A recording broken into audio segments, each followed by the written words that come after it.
El fin de la fiesta. Graham Greene. Peter Morton despertó sobresaltado para enfrentar la primera luz. La lluvia golpeteaba contra el vidrio. Era el 5 de enero. Miró, por encima de una mesa donde se había extinguido una veladora en un charco de agua, a la otra cama. Francis Morton seguía dormido y Peter volvió a acostarse con los ojos puestos en su hermano. Le divertía pensar que se miraba a sí mismo, el mismo pelo, los mismos ojos, los mismos labios y línea de la mejilla. Pero estos pensamientos pronto perdieron su encanto y su mente regresó al hecho que daba importancia al día. Era el 5 de enero. Casi no podía creer que había pasado un año desde que la señora Gene Falcon había dado su última fiesta infantil. Francis se volteó de pronto sobre sus espaldas y extendió un brazo sobre la cara, bloqueándose la boca. El corazón de Peter comenzó a palpitar rápidamente, no de alegría sino con intranquilidad. Se incorporó y exclamó por encima de la mesa, «¡Despierta!». Los hombros de Francis se sacudían y agitaba un puño apretado en el aire, pero sus ojos permanecían cerrados. Para Peter Morton toda la habitación parecía oscurecerse y sintió que un gran pájaro descendía. Gritó otra vez, «¡Despierta!», y otra vez hubo una luz de plata y el roce de la lluvia en las ventanas. Francis se frotó los ojos. «¿Gritaste?», preguntó. «Tuviste una pesadilla», dijo Peter. La experiencia ya le había enseñado hasta qué punto sus mentes se reflejaban una a la otra. Pero él era el mayor, por una cuestión de minutos, y ese breve intervalo extra de luz, mientras su hermano luchaba aún en el dolor y la oscuridad, le había dado seguridad y un instinto de protección hacia el otro, que le temía a tantas cosas. «Soñé que estaba muerto», dijo Francis. «¿Y qué se siente?», preguntó Peter. «No me acuerdo», dijo Francis. «¿Soñaste con un gran pájaro?». «Sí». Los dos estaban recostados mirándose en silencio, los mismos ojos verdes, la misma nariz respingada, los mismos labios firmes y el mismo modelado prematuro de la barbilla. «El 5 de enero», pensó Peter otra vez, mientras su mente flotaba ociosa entre imágenes de pasteles y de premios que quizá podrían ganar. La carrera de la cuchara y el huevo, manzanas que ensartar en una tina de agua, la gallinita ciega. «Noquiero ir», dijo de pronto Francis. «Supongo que estará Joyce». Mabel Warren, la idea de compartir una fiesta con esas dos le resultaba odiosa. Eran mayores que él. Joyce tenía 11 y Mabel Warren 13. Las largas trenzas se mecían arrogantes al ritmo de un paso marcial. Lo humillaban con su sexo cuando, tras párpados semicerrados y despectivos, lo observaban cometer torpezas con la cuchara y el huevo. Y el año pasado, le dio la espalda a Peter, las mejillas encendidas.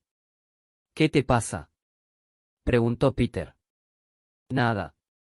Creo que no estoy bien. Un resfriado. No debería ir a la fiesta». Peter no terminaba de entender. «Pero Francis, en serio estás muy resfriado». «Estaré muy resfriado si voy a la fiesta. Quizá muera». «Entonces no debes ir», dijo Peter, dispuesto a resolver todas las dificultades con una oración lisa y llana, y Francis se tranquilizó, aliviado de que Peter se hiciera cargo de todo. Pero aunque estaba agradecido no se volvió hacia su hermano. Sus mejillas aún lucían el distintivo de un recuerdo vergonzoso, del juego de las escondidillas del año pasado en la casa oscurecida, y de cómo había gritado cuando Mabel Warren de pronto puso una mano sobre su brazo. Ni la había oído llegar. Así eran las niñas. Sus zapatos nunca hacían ruido. Las tablas no gemían bajo sus pisadas. Se escurrían como gatos sobre garras acolchadas. Cuando entró la niñera con el agua caliente, Francis estaba muy tranquilo en su cama, habiendo dejado todo en manos de Peter. Peter dijo, «Nana, Francis está resfriado». La erguida y almidonada mujer colocó sus toallas sobre las jarras y dijo, sin voltearse, «La ropa limpia no llega hasta mañana. Debes prestarle algunos de tus pañuelos». «Pero, Nana», preguntó Peter, «¿no sería mejor que se quedara en la cama?». «Lo sacaremos a caminar hoy», dijo la niñera. «El viento se llevará los gérmenes». Ahora a levantarse, los dos, y cerró la puerta al salir. «Lo siento», dijo Peter. «¿Por qué no te quedas en la cama?». Le puedo decir a mamá que te sentías demasiado mal como para levantarte, pero rebelarse contra el destino no estaba en el poder de Francis. Si se quedaba en cama vendrían y le darían de golpecitos en el pecho y le pondrían un termómetro en la boca y le mirarían la lengua, y descubrirían que estaba fingiendo. Era cierto que se sentía mal, una sensación de náusea, de vacío en el estómago y el corazón que le palpitaba deprisa, pero sabía que la causa era simplemente miedo, miedo a la fiesta, miedo de tener que esconderse solo en la oscuridad, desacompañado de Peter, y sin una veladora que proporcionara un bendito respiro. No. Me levantaré, dijo, y después con repentina desesperación, pero no iré a la fiesta de la señora Gene Falcon. Juro sobre la Biblia que no iré, ahora seguramente todo va a salir bien, pensó. Dios no lo dejaría romper un juramento tan solemne. Le mostraría un camino. Tenía por delante toda la mañana y toda la tarde hasta las 4. No había razón para preocuparse ahora, cuando el pasto aún estaba crujiente de escarcha. Podría pasar cualquier cosa. Podría cortarse o romperse una pierna o resfriarse realmente. Dios lo solucionaría de alguna forma. Tenía tal confianza en Dios que cuando su madre le dijo, durante el desayuno, supe que estaba resfriado, Francis, no le dio ninguna importancia. Habríamos oído más al respecto, dijo su madre con ironía, si no hubiese una fiesta esta tarde, y Francis sonrió, asombrado y desalentado ante tanta ignorancia.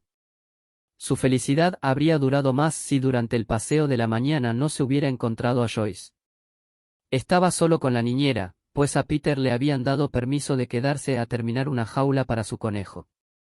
Si Peter hubiera estado ahí, le habría importado menos. La niñera también era nana de Peter, pero ahora daba la impresión de que la empleaban solo para él porque pensaban que aún no podía salir sin compañía. Joyce tenía únicamente 2 años más que él y andaba por su cuenta. Vino hacia ellos dando grandes pasos, con las trenzas aleteándole. Miró a Francis con desprecio y habló con ostentación a la niñera. «Hola, nana, va a llevar a Francis a la fiesta esta tarde. Mabel y yo vamos a ir». Y partió una vez más calle abajo, en dirección a la casa de Mabel Warren, sola y autosuficiente por el camino largo y vacío. «Qué niña tan agradable», dijo la niñera. Pero Francis permaneció callado, sintiendo una vez más los brincos de su corazón, dándose cuenta de lo pronto que llegaría la hora de la fiesta.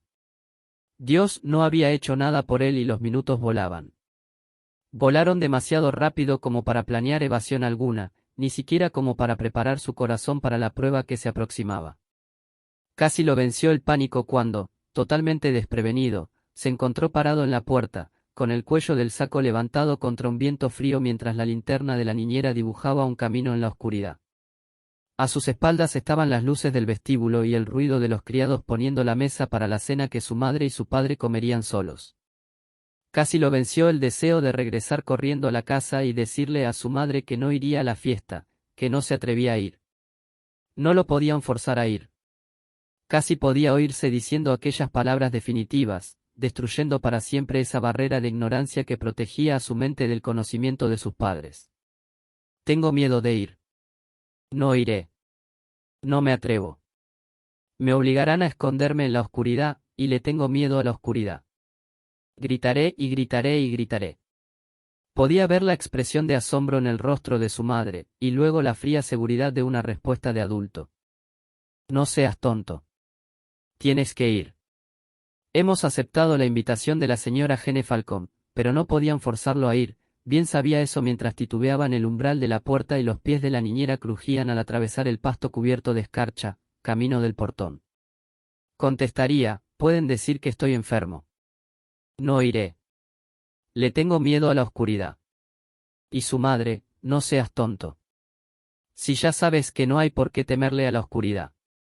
Pero él conocía lo falso de ese razonamiento. Conocía también cómo enseñaban que no había nada que temerle a la muerte, y con qué temor evitaban la sola idea.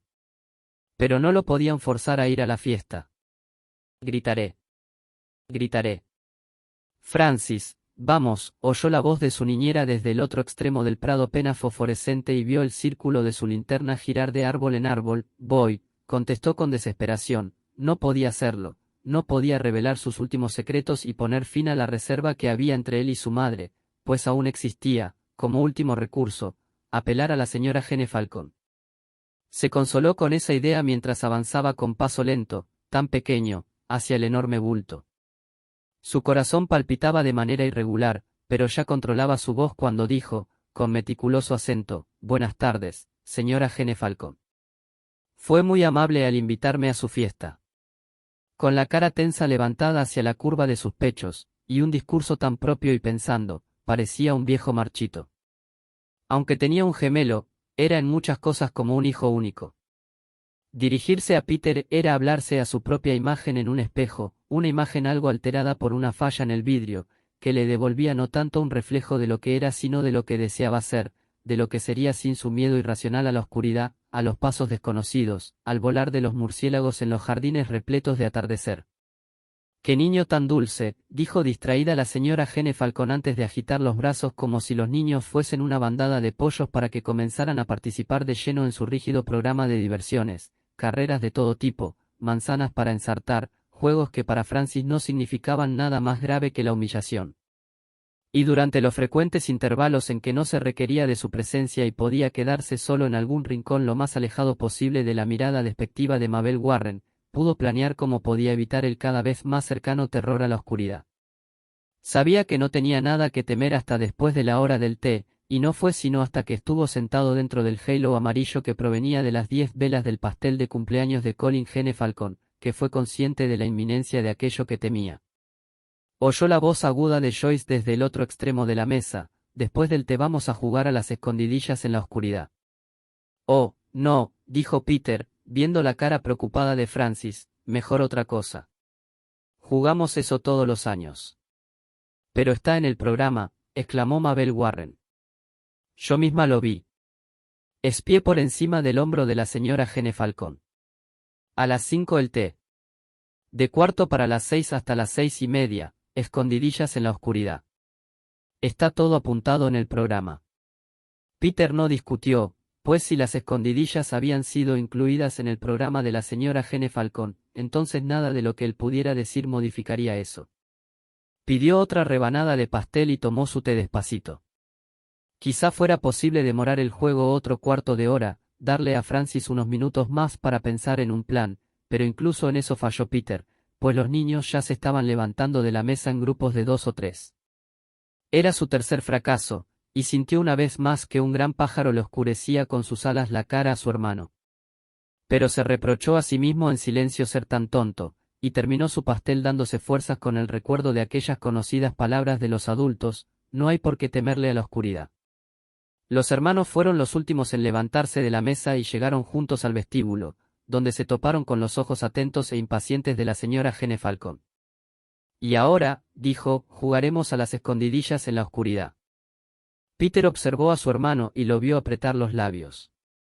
Sabía que Francis había temido este momento desde el principio de la fiesta, que había tratado de enfrentarlo con valentía y que había abandonado todo intento.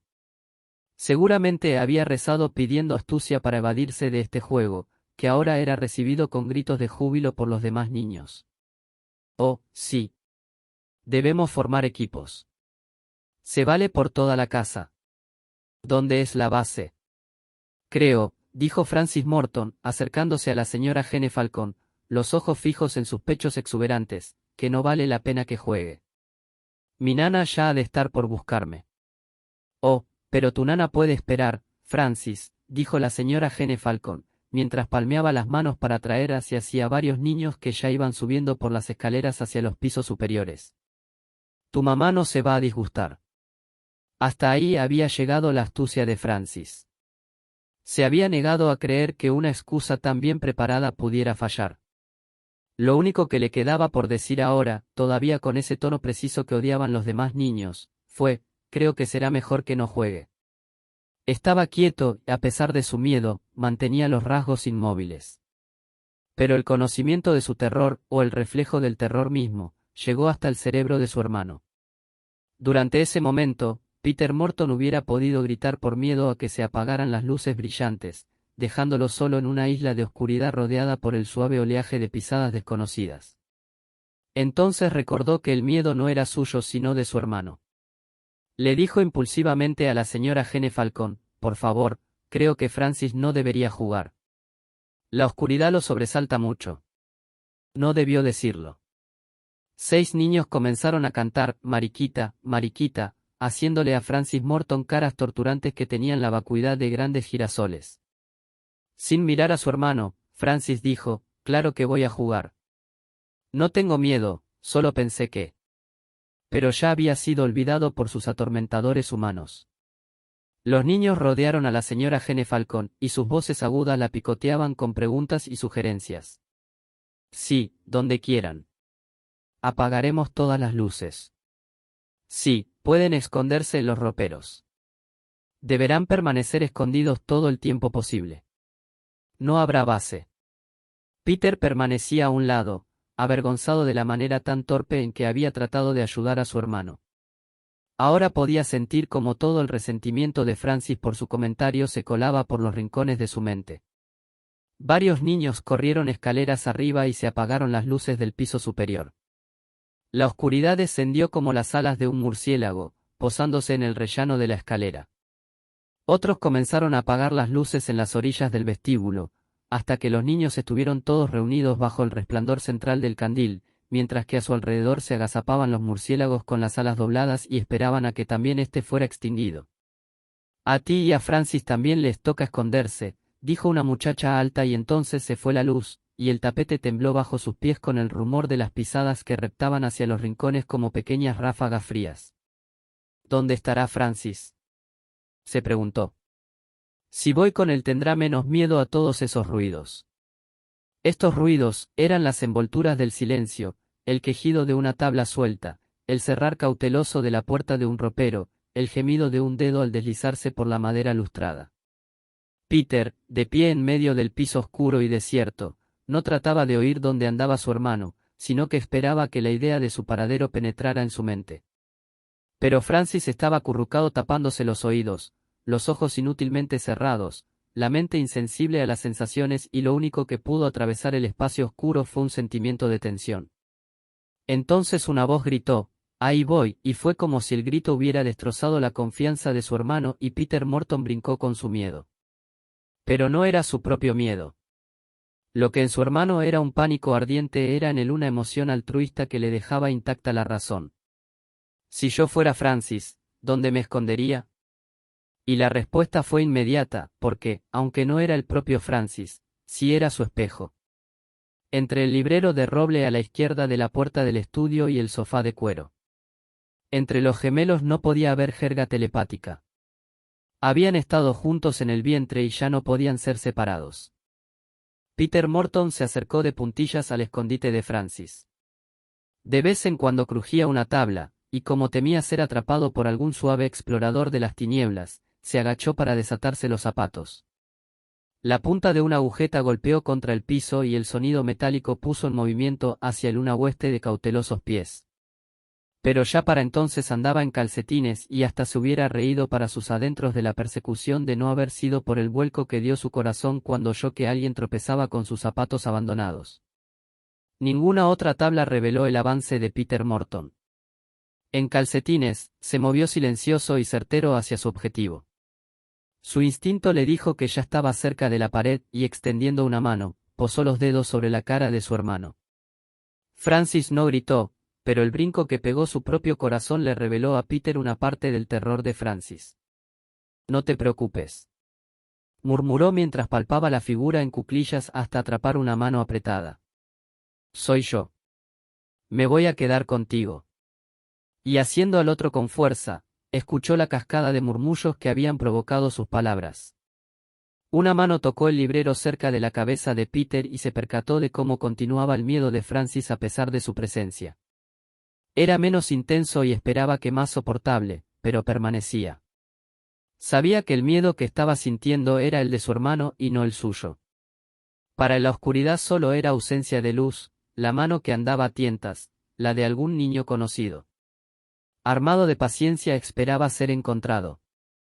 No volvió a hablar, pues entre Francis y él existía la comunión más íntima. A través de las manos entrelazadas el pensamiento fluía más aprisa de lo que tardaban los labios en amoldarse a las palabras.